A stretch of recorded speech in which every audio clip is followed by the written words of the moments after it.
The Stuarts, a bloody reign, is an evocation of the extraordinary era when these four Stuart kings lived through turbulent times. Catholic versus Protestant. Parliament against king. The English Civil War.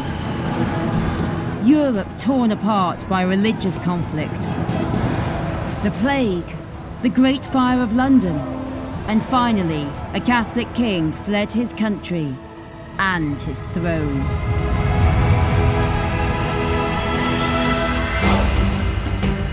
James II, the Catholic king of a Protestant country, was a disaster waiting to happen. The Stuarts' reign had begun with James I, then Charles I. Their belief in the divine right of kings ultimately led to their downfall. At the Restoration, Charles II became a popular, if outrageous, monarch. The kingdom remained simmering with Catholic versus Protestant sentiment. King James II was a last, desperate attempt at a Stuart monarchy. I think history is very tough on James II. He was a very brave, headstrong figure, a very good soldier, very good admiral. But unfortunately, being so pig-headedly Roman Catholic was the undoing of him. He goes on an all-out, very rapid process of Catholicization. This completely wrecks the popular base of his power that he'd enjoyed in his first year. He was in some ways a very competent person, but he threw it away for no particular reason, but it was absolutely extraordinary. James II just thought he was going to do his bit as a Catholic king, and it went spectacularly wrong.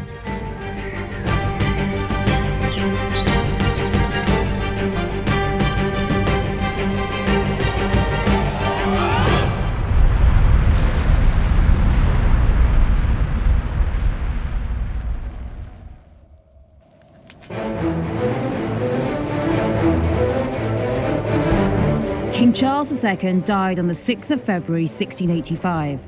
He had ruled over England, Wales, Scotland and Ireland for a quarter of a century, following the restoration of the monarchy after the collapse of Oliver Cromwell's Commonwealth. Charles had converted to the Catholic faith on his deathbed, and he would be succeeded by his younger brother, King James II, a man who had been Catholic for nearly 2 decades. In a country that was now officially Protestant, this was a grave concern. James II's reign would not last long. In this series, we've examined the reign of the 4 Stuart monarchs through the lives of the Wynne family, who lived here at Gwydir Castle in North Wales.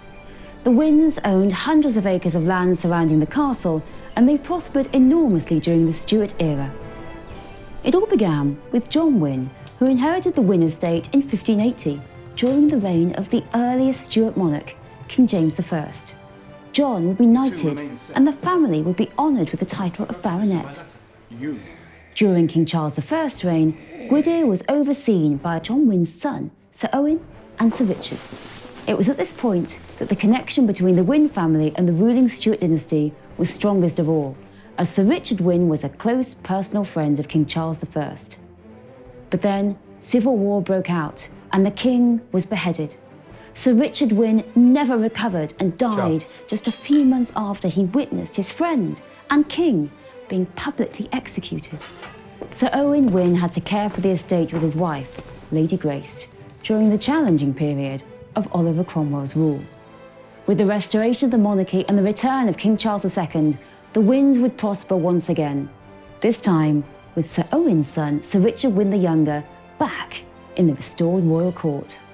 However, Sir Richard Wynne the Younger had no male heirs, meaning the estate passed to his daughter, Mary, known to everyone as Mally. Along with her grandmother, Lady Grace, it was her job to maintain the Wynne estate in the new era of the Restoration. Lady Sarah dies of the plague in 1671, she's very young, and then in 1674, at the age of 39, Sir Richard dies as well, so it's too young. And that means that they only have one child, that's the lovely Lady Mary, and at the age of 17, she is suddenly the heiress of a vast estate. And the person who's who becomes the sort of grand choreographer of all of this is her grandmother, Lady Grace Wynne, who survives as the matriarch, this powerful figure of the past. And she brokers marriage deal after marriage deal until she finds the one that is acceptable. And the one that's acceptable turns out to be the young Lord Willoughby Deresby, Robert Barty. Mally married Robert Bertie in 1678, later the Duke of Ancaster and Member of Parliament. The baronetcy that the Wynne family had gained during the reign of King James I could not be transferred through the female line, and so that was given to a junior branch of the Wynne family, and the Berties acquired the Gwydir estate. From that moment, the direct connection of the Wynnes to the land and the landscape and the people of North Wales stops, because it becomes a secondary estate. It becomes an additional part of the Willoughby Deresby empire, which was in itself quite huge. They were a Lincolnshire family based at Grimsthorpe Castle. Lord Willoughby Deresby goes on to become the Earl and then the Duke of Ancaster and Kesteven, so he becomes very important. The Wynne family, once so powerful, was now losing influence and status, and so were the Stuarts.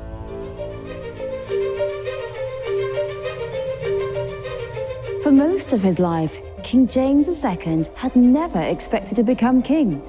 He'd been born in St James's Palace in London in 1633, the second son of King Charles I and his wife Henrietta Maria. James held the title of the Duke of York from birth. During the English Civil War, he'd been confined by Parliament to his birthplace, St James's Palace, while his father fought a losing battle with the Royalist forces. At the age of 15, James managed to sneak away from his confines, disguised as a woman, and made it all the way to The Hague in the Netherlands. Continental Europe would be where James would spend much of his life. When his father was executed in 1649, when James was only 16, his elder brother was proclaimed king by the Royalists and the Parliaments of Scotland and Ireland. Charles was even crowned in Scotland in 1651, but the Stuart family was unable to reclaim England, and eventually Oliver Cromwell prevailed, becoming the undisputed ruler of a new Commonwealth.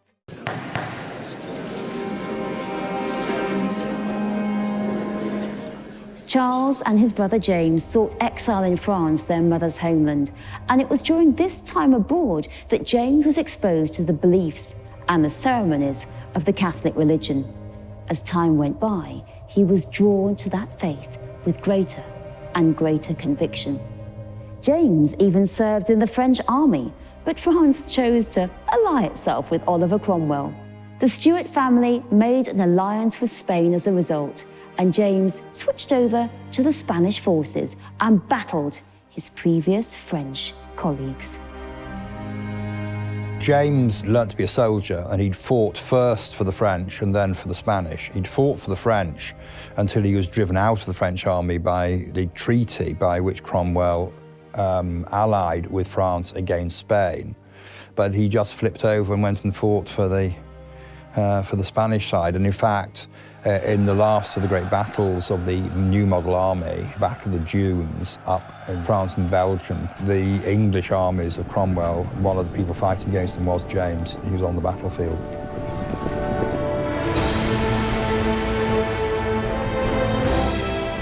James was considered a brave fighter and was on the brink of accepting the rank of admiral in the Spanish Navy when the collapse of Cromwell's protectorate in England rapidly changed those Stuart prospects. James declined the Spanish offer. Within months, his brother would reclaim the English throne. James returned to London and was soon appointed Lord High Admiral of the Navy. He became one of his brother's closest advisors and was widely praised for his tireless efforts to extinguish the Great Fire of London. But in private, his religious allegiances were shifting. His wife, Anne Hyde, had converted to the Catholic religion almost as soon as the couple had returned to London. By the late 1660s, James had converted as well. We now know that James was formally received into the Catholic Church in 1668. He continues to attend Protestant services for a few years, but news about his going privately to Catholic Mass, Catholic confessors and so on was leaking out. And by 1676, James comes out. So then you have a crisis that the heir to the throne is going to be a Catholic. Therefore, there is a huge political campaign to prevent it. Well, I think history is very tough on James II. We tend to forget all about him except the disaster of his 3 years as a king. He was a very brave, headstrong figure. He was a very good soldier, very good admiral, and had fought bravely, and he had a lot of qualities. But unfortunately, being so pig-headedly Roman Catholic was the undoing of him.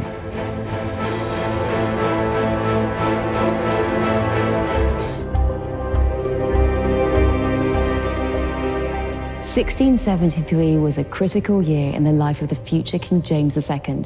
His first wife, Anne Hyde, who converted to the Catholic faith long before him, died in 1671, and James was about to marry his second wife, Mary of Modena.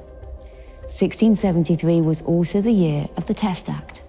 This was a penal law voted in by Parliament, and it required all civil and military officials to take an oath that declared their allegiance to the Anglican Church.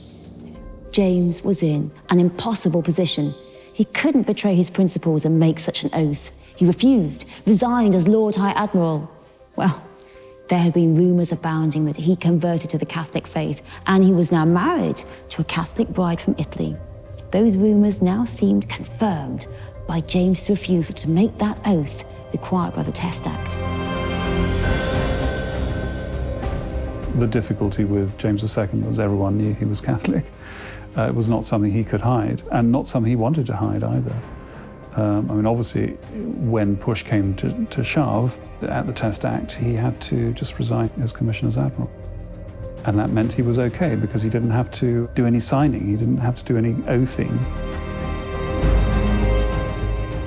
The fact that James's elder brother, King Charles II, had no legitimate heirs with his wife, Catherine of Braganza, that meant James was next in line for the throne.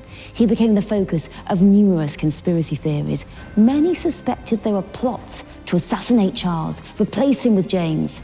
Anti-Catholic sentiment rose again across the country. Fairly soon after the Test Acts and the sheer scale of the number of people who resigned, which took people by surprise, they had no idea they would have so many people who were secret Catholics. And the great anxiety of what will happen if a Catholic does become king, you begin to get people who started to claim that there was a conspiracy at the top of government to assassinate Charles to hasten James's accession to the throne. So this is called the Popish plot.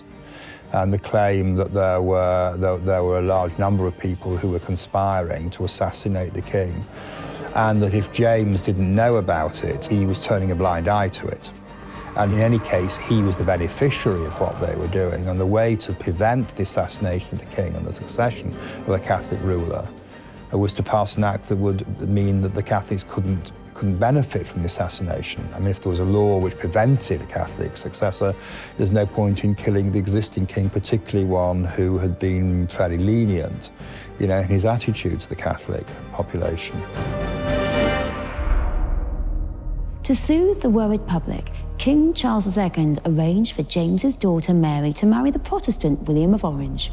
James reluctantly consented to the match. The marrying of William of Orange, who was of royal British blood and therefore had a potential claim, to James's elder daughter, gave a potential focus now for those who were just not prepared to tolerate a Catholic king. This was not enough, however, to relieve the growing hysteria in the country and in Parliament. In 1679, the Exclusion Bill was introduced into the House of Commons. If passed, it would have prevented James from inheriting the throne because he was Catholic. The Exclusion Bill was also having an impact at Gwydir Castle. Mally Wynne had married Bob Bertie, Lord Willoughby Deresby, the previous year. He had tried unsuccessfully for election into Parliament. Mally Wynne and her grandmother, Lady Grace, eagerly await correspondence from him as unrest spreads across the country at the thought of King Charles II's brother, James, becoming the first Catholic monarch.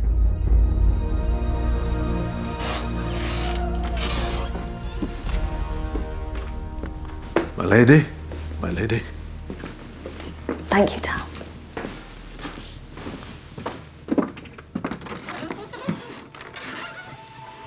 Poor Tal. Are there no others that could deliver your letters, Grandmama? The years on Tal have not rendered him past use. No, I cannot conceive of Gwydir without him, but surely there are others who can share his burden. Master Williams has a son. A boy. He is 19. How fares your husband? Is Robert recovered from his disappointment? He resolves to stand again in the next election, though when that will be. The exclusionists are much in the ascendancy. Even if the bill passes through the Commons, it will fail in the Lords. Oh, I pray it is so. The Duke of York will be king child.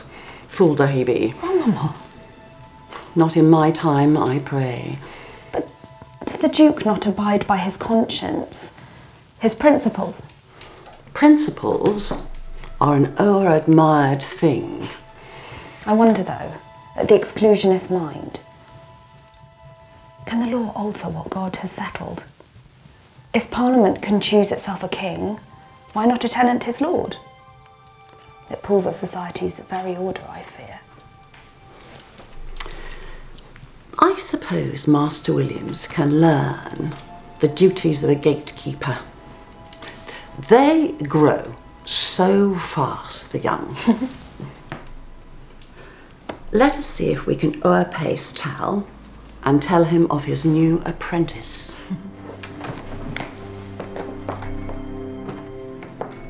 The bill bitterly divided the Commons. Indeed, parts of the modern British parliamentary system can be said to date from this dispute. Those who backed the Exclusion Bill became known as the Whigs. Those against became known as the Tories. The bill was finally defeated in 1681 when it was rejected by the House of Lords.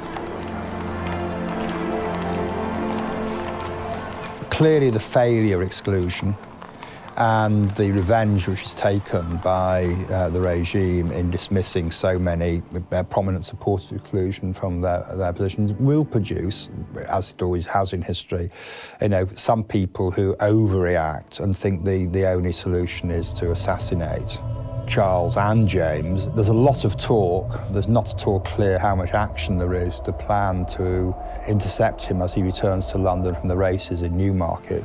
But in fact, they return early, and so the plot hadn't matured. But when you have plots, there are always people going to betray them, because you can't make a plot work without a lot of people knowing, and if a lot of people know, it's increasingly likely somebody will know who will betray it, and that's what happens.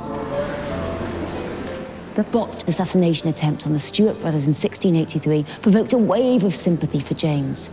Several Whig opponents were implicated, and James's position was strengthened further as a result of their fall. The Catholic Duke of York would indeed be king.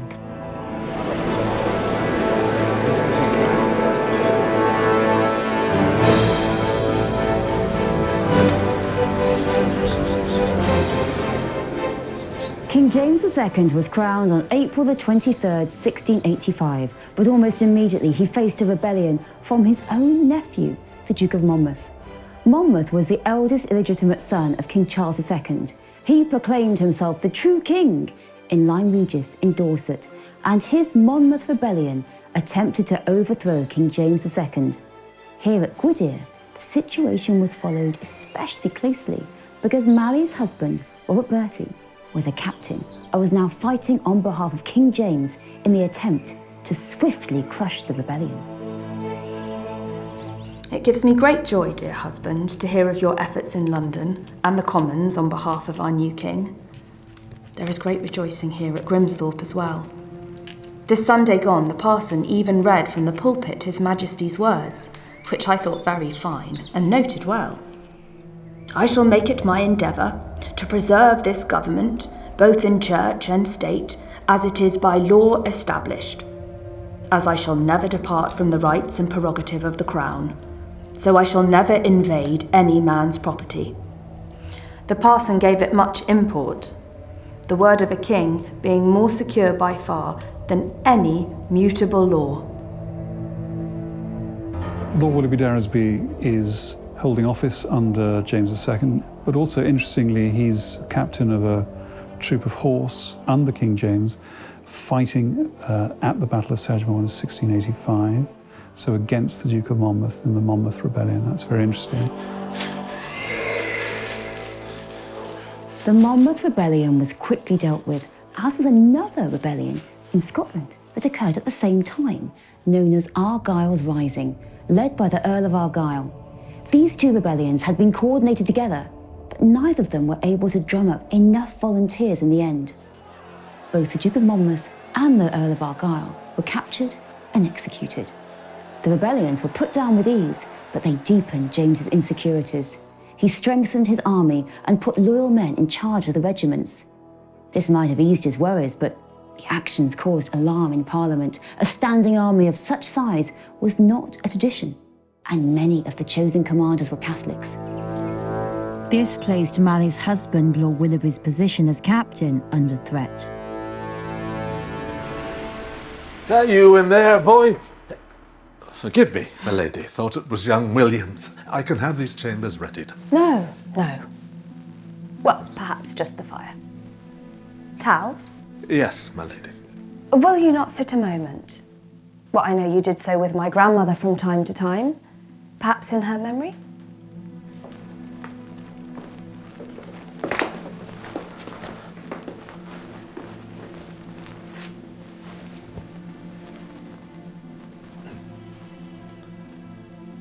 And how is Master Williams proving?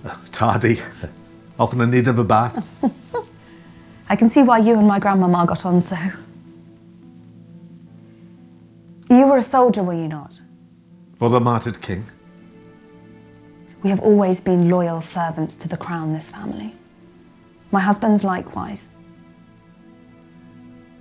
He's been turned out of his employment as captain. The king is displeased with the militia. He desires a standing army, with officers he can trust. Though Robert led a troop of horse against Monmouth in 85, he is not of the popish faith, nor are his brothers. The king has cleared the army of our whole family. I am sorry, my lady. We were only ever loyal. But our hope for advance now seems quite remote. The gunpowder plot of 1605 had seemed like a last desperate attempt to return a Catholic monarch to the throne. But now, with King James II, the seemingly impossible had happened. The new king's royal court was soon dominated by Catholics. A representative from Rome was welcomed for the first time since the days of Mary I over a century before. In May 1686, James sought a ruling from the courts to show he had the power to dispense with acts of parliament. He fired judges who disagreed with him. The following year, he made a new Declaration of Indulgence, announcing religious toleration, including for the English Catholic minority, and ordered it be read from every pulpit in the land. The man thought to be the instigator of the Declaration of Indulgence was William Penn, the founder of Pennsylvania and member of a new religious movement that had arisen during Stuart rule, Quakerism. Penn went on a tour of the country to promote James's Declaration of Indulgence, but it was fiercely resisted by the Anglican clergy. James overplays his hand. He wants to give Catholics a lot of power so that they can demonstrate they can use it responsibly, so that they can show they can be Catholics who will live in peace with their Protestant neighbours. So he goes on an all-out, very rapid process of Catholicization of local government, of the civil service. He's determined to reverse the penal laws.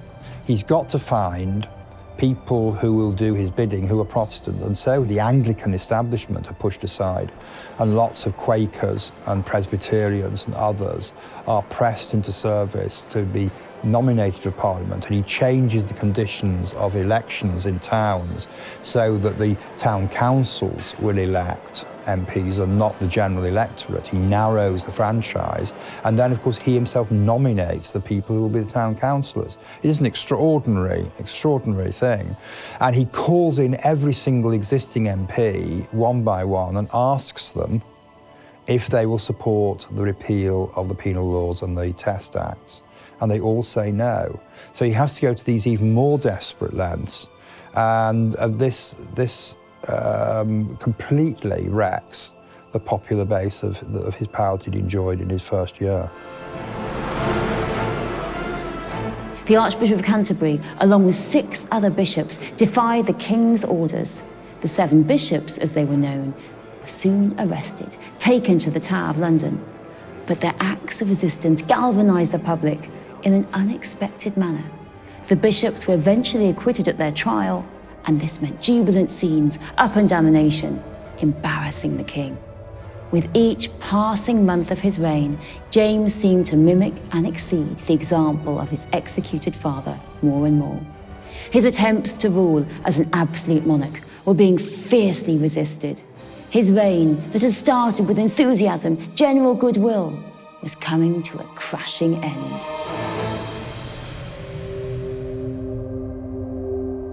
I think he believed it was his duty as a Catholic prince to push forward the Catholic agenda in this country. He strayed into parts of life that were very threatening to the establishment.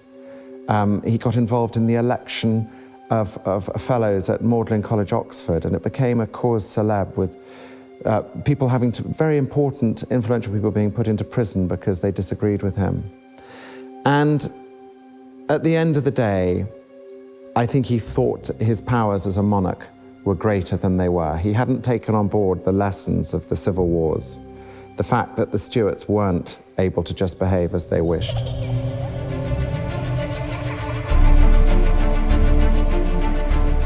On the 10th of June 1688, King James and his wife Mary of Modena had a son. According to the rules of primogeniture, this child was due to inherit the throne. But James already had 2 daughters from his first marriage, Mary and Anne, and they'd been raised Protestant according to the wishes of King Charles II. The people just about tolerated James's pro-Catholic rule because they knew his only possible successors were his Protestant daughters. But now, with the baby, there was a real threat of a permanent Catholic dynasty. And to many in the church and across the country, this was simply unacceptable. And there's another pretty intriguing twist to this story. The child born to King James II and Mary of Modena was rumoured to be an impostor. The story went that the royal baby was stillborn and another child was smuggled in to replace him and ensure a Catholic succession. When James II's second wife, Mary of Modena, had a son, even that wasn't enough. I mean, clearly that boy should have been king in the law of succession. But the Protestant establishment managed to say that the baby had been smuggled in a bedpan. It wasn't really the rightful heir to the throne. And there was a ready-made heir in William and Mary and their line. King James II knew he had a problem on his hands. He published testimonies of numerous witnesses who'd been present at the birth of his son. He also made plans to pack the next Parliament with his supporters and cement his grip on power. But then news reached him of a fresh challenge to his authority. William of Orange, the husband of James's Protestant daughter Mary, was coming to England with an invasionary force. What became known as the Glorious Revolution had begun. They persuaded William and Mary that they were being cut out of their lawful rights by this tended child, and they should come to England to insist on their rights to a full public inquiry into the legitimacy of the new Prince of Wales. And William is willing to do that because William is fighting an all-out war against Louis XIV, and he desperately wants English resources, he wants English troops, and above all, English money.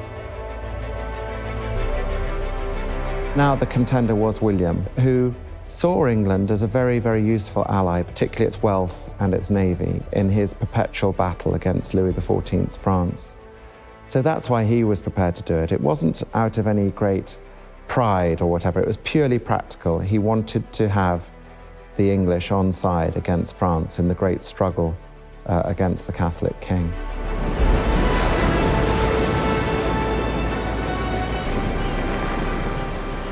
William of Orange certainly had pedigree. He'd been involved in several battles with the Catholic King of France, and he was seen across Europe as a staunch defender of the Protestant faith.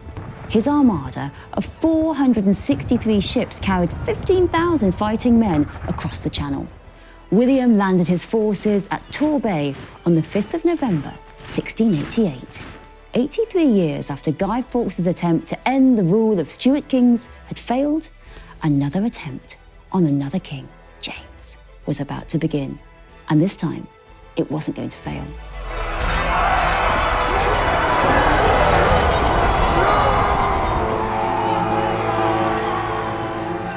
The Glorious Revolution is sometimes known as the Bloodless Revolution. While that's not literally the case, it certainly was very low on casualties. When William of Orange's forces arrived on the English coast, the army of King James II that they were up against was twice the size. But William knew he had support among the English, and his strategy was perfect. He had gathered enough finances during his preparations for the war to pay his soldiers for 3 months in advance, meaning they were happy to delay any battle. William's patience paid off, as James's troops soon started to defect. An anti-Catholic riot spread across the land. The brief reign of James II was collapsing, and he knew it. Lord Willoughby Deresby advised his wife Mally to seek refuge in the relative safety of Gwydir Castle as support for William of Orange was spreading. No running, Elizabeth! What did I say?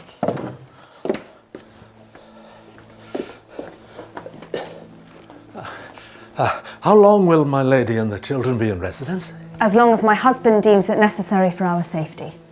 A general insurrection, is it? How do you perceive the local sentiment? The king jailed our Lord Bishop. Some might mark that in his favour, others less. But do you detect any general inclination? He ought not to have done it, my lady. My husband is for the Duke of Orange. He marches on York with his brothers, and his uncle stays at court so the family can claim loyalty should the enterprise go awry. But what then of Robert? Any letters come, I shall have them brought at once. Day or night?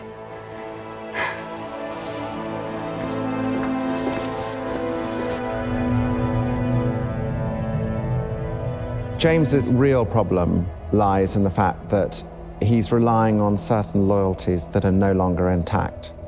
His own children, the 2 daughters, Mary and Anne, have been persuaded to put their Protestantism above their duties as daughters. And this, of course, is a devastating blow to James when he finds this out. And also, some of his finest generals have made it clear that they will fight against the king rather than for him, including John Churchill, who becomes the first Duke of Marlborough, who had been really the instrument who had defeated Monmouth at the Battle of Sedgemoor 3 years earlier. Maybe it was because he was a Protestant and he couldn't bear to help a Catholic.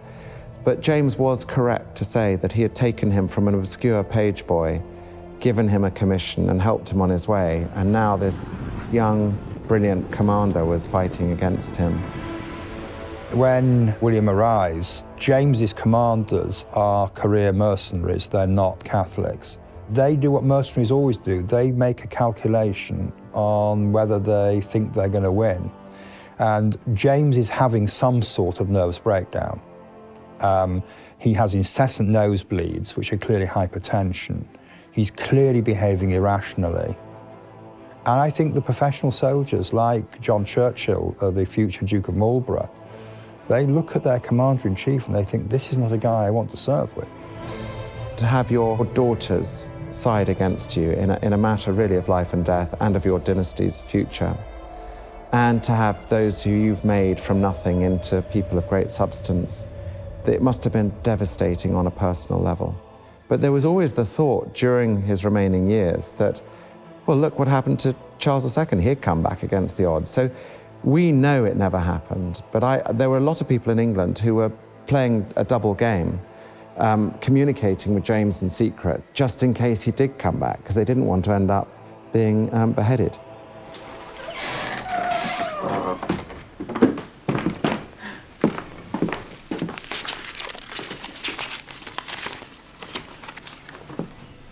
They've taken York.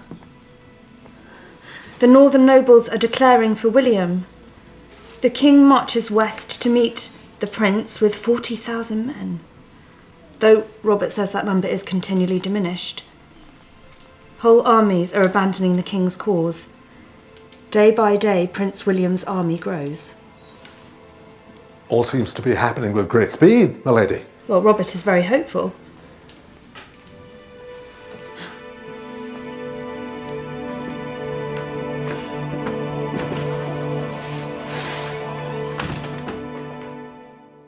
Unwilling to make the compromises that might have saved his reign, James readied himself to flee the country. He ordered his unreliable army to disband. His wife and baby son left for France in early December. And when it came his turn to follow, James petulantly dumped the Great Seal in the Thames. Without it, no lawful parliament could be called. James fled to France to join his family, and William let him go.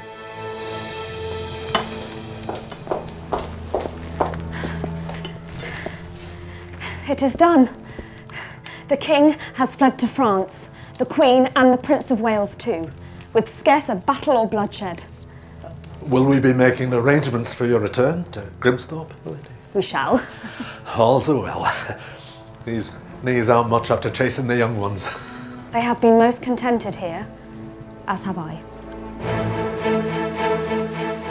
King James's escape to France was actually a total farce. The yacht that was meant to take him across the channel was boarded by English fishermen. They'd no idea who he was. They thought he was a Jesuit spy. He was kept prisoner for a week before the misunderstanding was rectified, and he was even returned to London. To William's intense rage, he's brought back by some fishermen in Faversham, so he has to be allowed to escape a second time. And this time, the roads are kept clear and the orders are under no circumstances find him. So he gets to France and Louis XIV takes him in rather startled at this unexpected defeat he's experienced and sets him up with his own court at Saint-Germain near Paris. Within a matter of weeks, Parliament declared that James had abdicated the throne and left it vacant. William and Mary were declared joint monarchs. Just as the promise of a stable succession had been so important to the elevation of James VI to the throne as James I in 1603, so it was the peace and security embodied by William and Mary that ultimately secured that crown for them. I always view 1688 and James II's exile as the defining moment of the change that started with the outbreak of civil war in 1642, where really the status of the crown is subjugated to that of Parliament. And it's James, because of his 3 years of intensely unintelligent, prejudiced rule, he brings it to a head, finally, so that the British Parliament gets the upper hand from then on.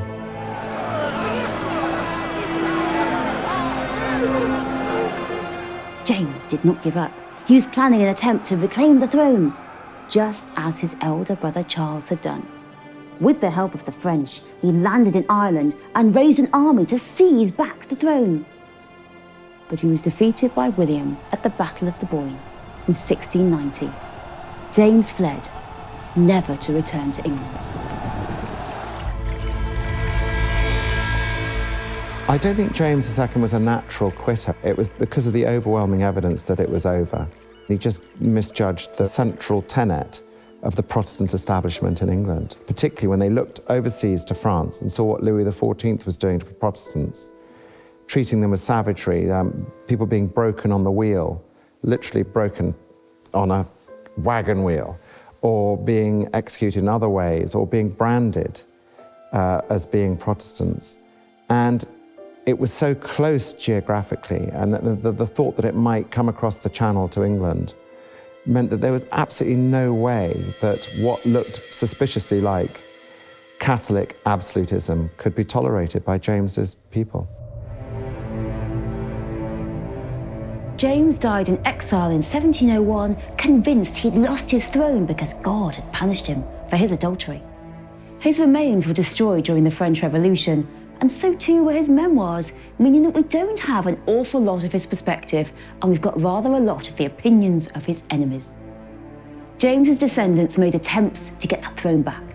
His son, the reported impostor James Francis Edward, became known as the Old Pretender. He started a rebellion in 1715, the Jacobite Rising, and tried to restore the exiled Stuart dynasty. He failed. There was another attempt in 1719 with Spanish support, but it was just as ineffective. Then in 1745, King James II's grandson, Bonnie Prince Charlie, made one final shot at the crown, but the country had moved on. King James II was the last Stuart king.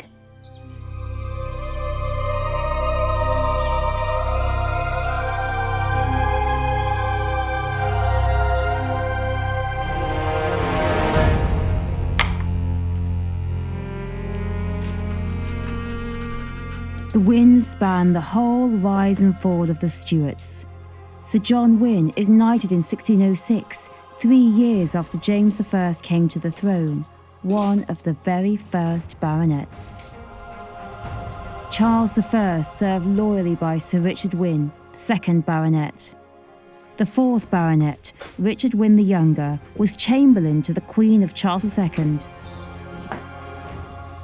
The brief reign of James II, followed by the glorious Revolution in 1688.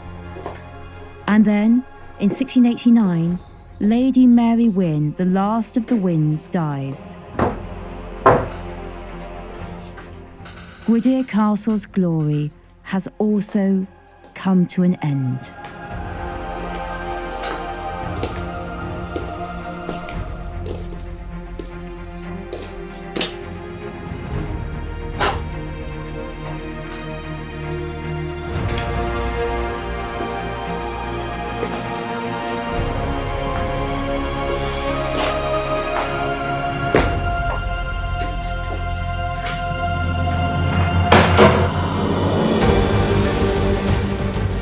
Those 4 Stuart men who ruled England, Wales, Ireland and Scotland each wrestled with similar problems. The scope, the nature of government was contested at this time as it never was before.